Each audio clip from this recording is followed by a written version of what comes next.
So we'll go with the next problem, problem number 11, which is the question paper problem, 2018 question paper. Sri R was the owner of two house properties, all residential, at Bangalore, of which one residential house was sold on 28/2/2019, that is in the previous year, for rupees 20 lakhs. This house was purchased by him on 11/1/79, that is the date of purchase, for rupees 15,000. He made some additions to this house by spending rupees 3,000 on 20th/3/1980. So this improvement has been made before the base year, that is 1/4/2001. So any improvement which has been made before 1/4/2001 should be fully ignored. Further, he added a room to this house at a cost of rupees 1 lakh on 14/11/2015. So this will be the again improvement value, and this improvement has been made after 1/4/2001. So we need to take into consideration. The fair market value of this house on 1/4/2001 was rupees 15,000. He purchased a new residential house at Mysore on 25/3/2019 for rupees 2 lakh. So compute capital gain for the assessment year 1920, CI value for 1819 280, 1450 240, and 19200. So in this problem, if you observe, they have mentioned that he purchased a new residential house at Mysore on 25/3/2019. Okay, now whenever you have purchased, or whenever the assessee has purchased any new residential house after selling the asset, he can go for the exemption. So here they have, here the assessee has sold the residential house property and you have purchased the new residential house property, you can claim the exemption under section 54. So this exemption has been explained already, so please just go through it. So under section 54, they have clearly states that any individual or Hindu undivided family, when they can sell the asset, that should be the residential house property, and after selling the asset, they need to purchase the new residential house property only, and that house property has to be purchased within 1 year from the date of transfer. So the asset has been sold on the date called as 28/2/2019, and the new asset has been purchased on the date called as 25/3/2019. So they have purchased the new residential house property within 1 year, and they can claim the exemption under section 54. So let's go with the problem. Solutions. First one, take the asset. Asset is residential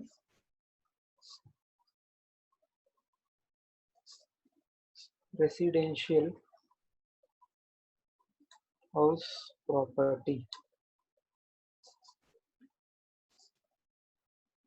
So the period of holding, that is date of purchase and date of sale. So date of purchase of house property is 1/1/1979.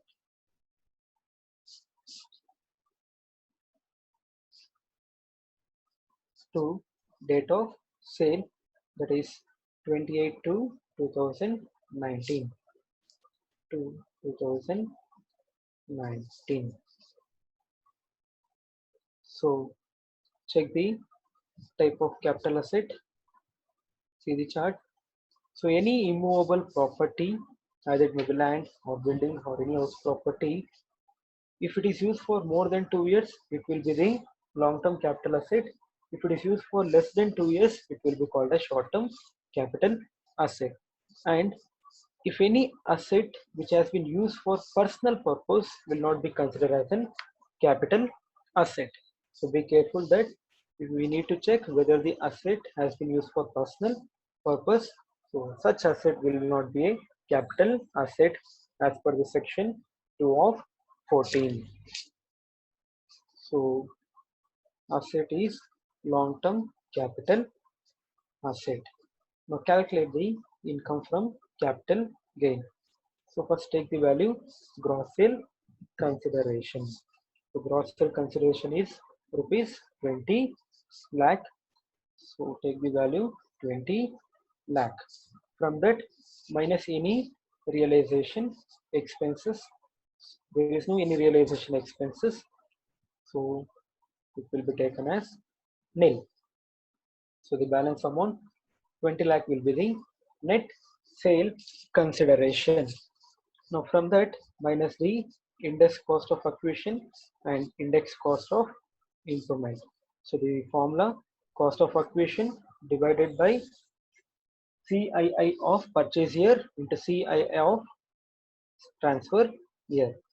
So since the asset has been purchased before 1970, that is before base year, so the cost value is 15,000 or fair market value, that is as per 1 for 2001, it is same 15,000. So whichever is highest, the 15,000 is highest.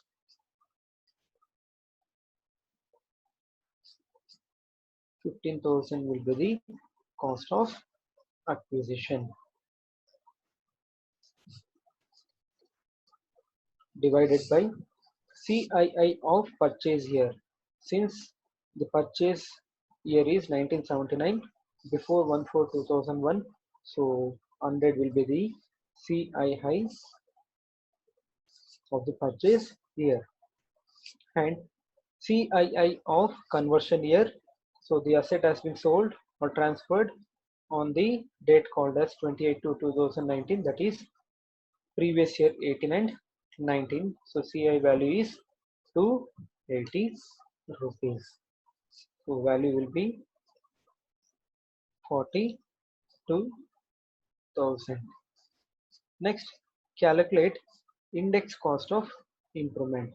So before calculating index cost of improvement, keep in your mind any improvement which has been made before 1/4/2001 should be fully ignored, and any improvement which has been made after 1/4/2001, it should be considered. So in the problem, the improvement value, we had made some addition to the house by spending rupees 3,000 on 28/3/1980. So this improvement has been made before the base year, so it will be fully ignored. And further, he added a room to this house at a cost of rupees 1 lakh on 14/11/2015. So it has been made after base year, so this will be considered. So take the index or calculate the index cost of improvement. Value cost of improvement is 1 lakh divided by CII of improvement year, that is the improvement has been done in the financial year called as 14/15, correct? So they have given in the problem itself 14/15, CI value is 240 into CII of transfer year, so 18 and 19 to 80. So the value is 1,16,667 is the index cost of improvement. So minus the value, we'll get 18,41,333. This will be the gross capital gain because we need to claim the exemption as per the problem. Now, after calculating the gross capital gain, claim the exemption if any. So they have clearly given in the problem that the assessee has purchased the new residential house at Mysore, and that purchase has been done within 1 year from the sale of asset. So he is eligible to claim the exemption under section 54. So exemption under section 54. So exemption amount will be gross capital gain, gross capital gain or cost of new asset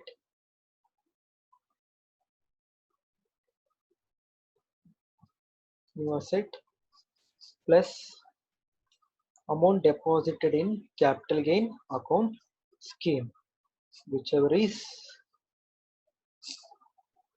less. So this is the exemption amount under section 54.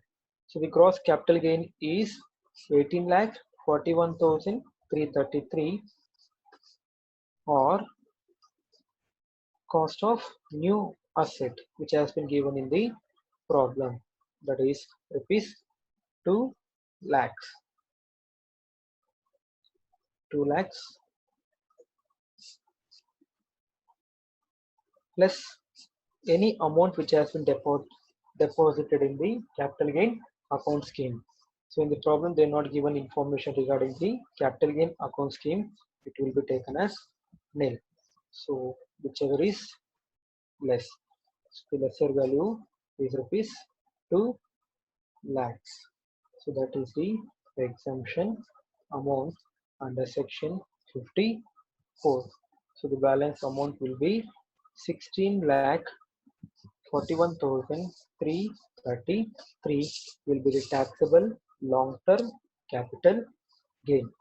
So under section 54, they can claim the exemption only when the asset has sold the residential house property and within 1 year from the date of sale, you need to purchase the another residential house property, and the exemption amount will be gross capital gain or cost of new asset plus amount deposited in the capital gain account scheme, whichever is less.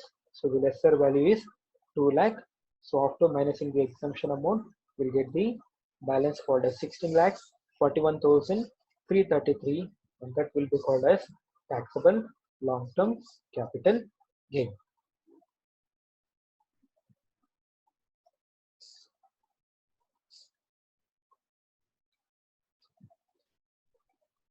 So we'll go with the next problem, problem number 12. See the problem.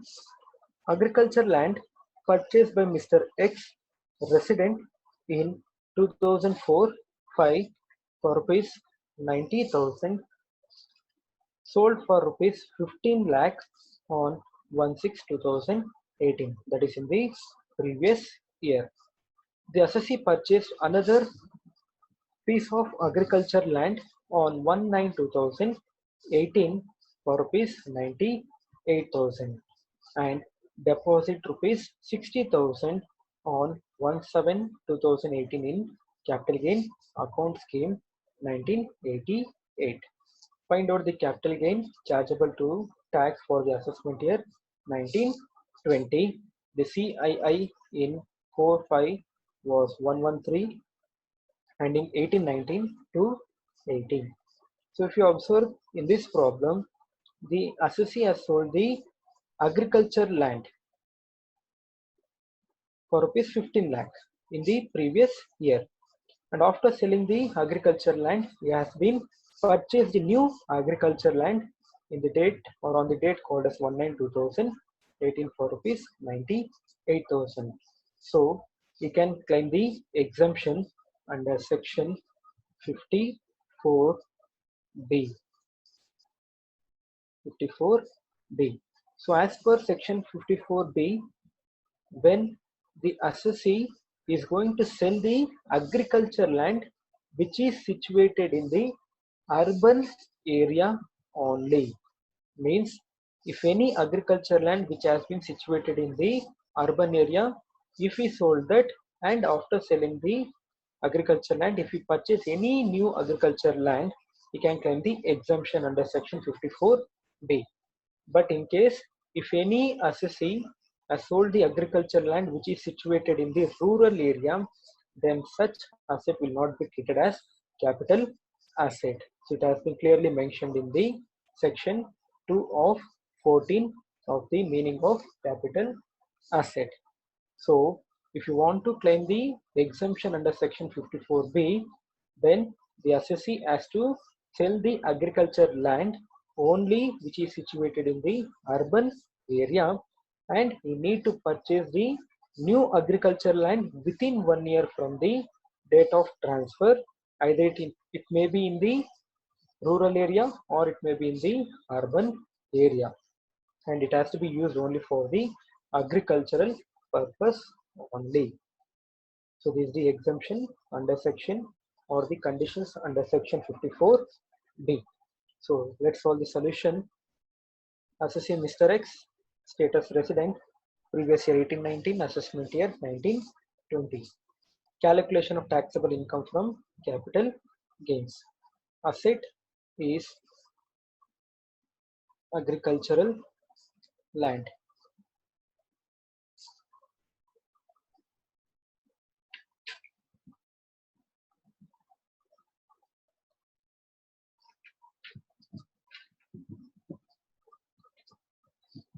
Agricultural land. Now calculate the period of holding. So the period of holding will be date of purchase and date of sale. So the date of purchase is 4 and 5. So 1/4/2004 to date of sale is 1/6/2018. 1/6/2018. Now calculate long-term or short-term capital asset. So check the chart. So the agriculture land, any land or building which is called as immovable property. More than 2 years long-term capital asset, less than 2 years short-term capital asset. So since it is used for more than 2 years, it will be called as long-term capital asset. So calculate the income from capital gains. So first take the value called as gross sale consideration, that is rupees 15 lakhs, which is given in the problem. Next from that minus the realization expenses. So realization expenses is nil. So the balance amount will be 15 lakh. From that minus the index cost of acquisition, since it is the long-term capital asset. So formula, cost of acquisition divided by CII of the purchase year into CII of the conversion or transfer year. So cost of acquisition, since the asset has been purchased after 1/4/2001, so the cost of acquisition will be purchase price, that is 90,000, divided by CII of the purchase year. So the purchase year is 4 to 5. So they have given in the problem the CI of the 4 and 5 is 113. 113 into CII of the sale year, that is 89, 19 to 80. So the index cost of acquisition is 2,23,009. So 2,23,009 will be the index cost of acquisition. Next, calculate any index cost of improvement. So in the problem, they are not given any improvement value or improvement information. So index cost of improvement will be taken as nil. So after minusing the index cost of acquisition from net sale consideration, we'll get the gross capital gain. So the balance amount will be 12 lakh 76,991. Now, if you check the problem, they have told that the assessee has purchased the new agricultural land So they can, or the assessee can claim the exemption under section 54B. So it is clearly told that the assessee has to sell the agriculture land which has to be situated in the urban area, and within 1 year from the date of sale you need to purchase the another new agriculture land, whether in the rural area or urban area, and it has to be used for agricultural purpose. So we can claim the exemption under section 54B. So exemption amount is gross capital gain or cost of new asset plus amount deposited in capital gain account scheme, whichever is less. So gross capital gain is 12,76,991, or cost of new asset, that is the assessee purchased another piece of agriculture land on 1/9/2018. So cost of new asset is 98,000 plus amount deposited in the capital gain account scheme. So they have deposited rupees 60,000. So whichever is less. So lesser value is 98,000 plus 60,000. The balance will be, or the total will be 1,58,000 is the exemption amount under section 54B. So the balance amount will be 11,18,991 is the taxable long-term income.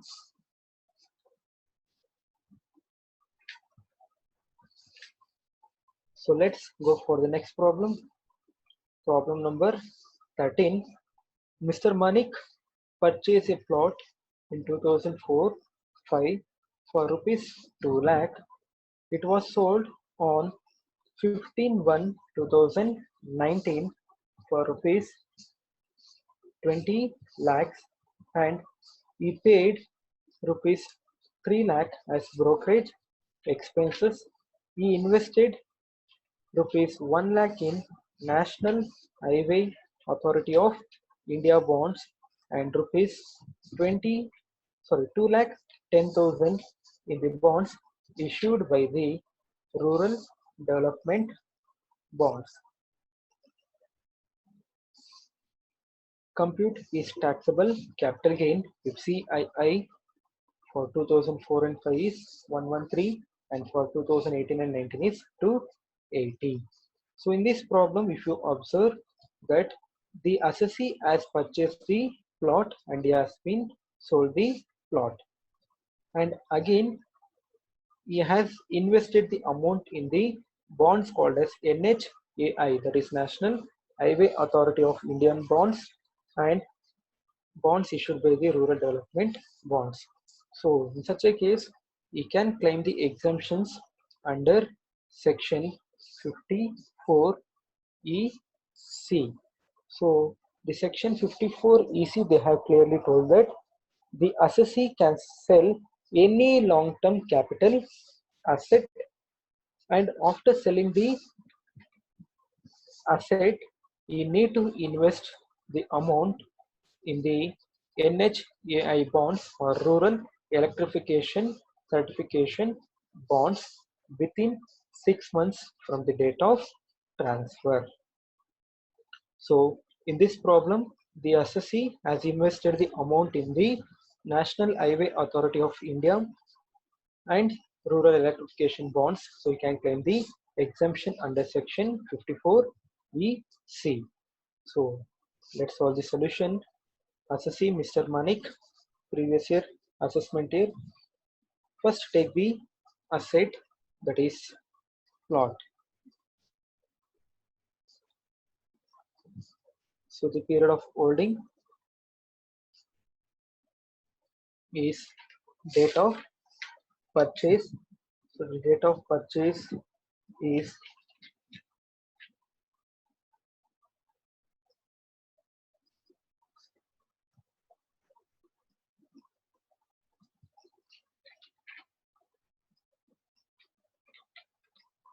the date of purchase is 1/4/2004. 1/4/2004 to date of sale, that is 15/1/2019. 15/1/2019. So calculate whether it's a long-term capital asset or short-term capital asset. So see the chart. Since plot comes under the category of unlisted shares, land or building, immovable property. So more than 2 years long-term capital asset, less than 2 years short-term capital asset. It has been used for more than 2 years, so it will be treated as long-term capital asset. Now calculate the income from capital gain. First take the value called as gross sale consideration. So the asset has been sold for rupees 20 lakh. So 20 lakh is the gross sale consideration. From that minus the realization expenses. So they have clearly mentioned that we paid rupees 3 lakh as brokerage expenses. So this will be the realization or transfer expenses. So take the 3 lakh rupees and the balance is 17 lakh. Now from that minus the index cost of acquisition, because it is the long-term capital asset and the asset has been purchased after the base year. So the purchase price will be taken cost of acquisition. So 2 lakh divided by CII of the purchase year, that is 4 and 5, which has been given in the problem 113, into CII of the sale year, that is previous year 18 and 19. So CII value is 280 rupees. So value is 4,95,575. Next, from that minus the index cost of improvement. There is no any improvement in the problem, so take it as nil. So gross capital gain will be 12,04,425. Now from that we can claim the exemption under section 54 EC, because there is a long-term capital asset and the assessee has made investment in the NHAI bonds as well as rural electrification bonds.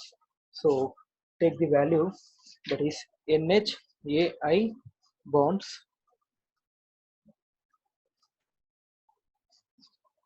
NHAI bonds and rural electrification bonds, rural development bonds. So the value which has been given in the problem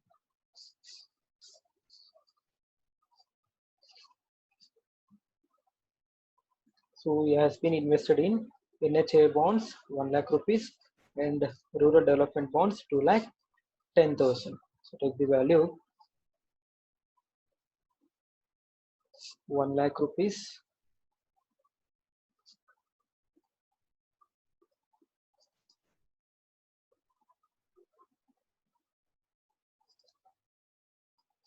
two lakh 10,000.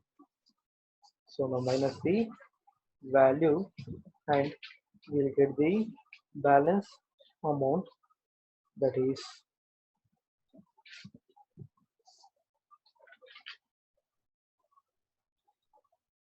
rupees 8,94,425 will be the taxable long-term capital gain.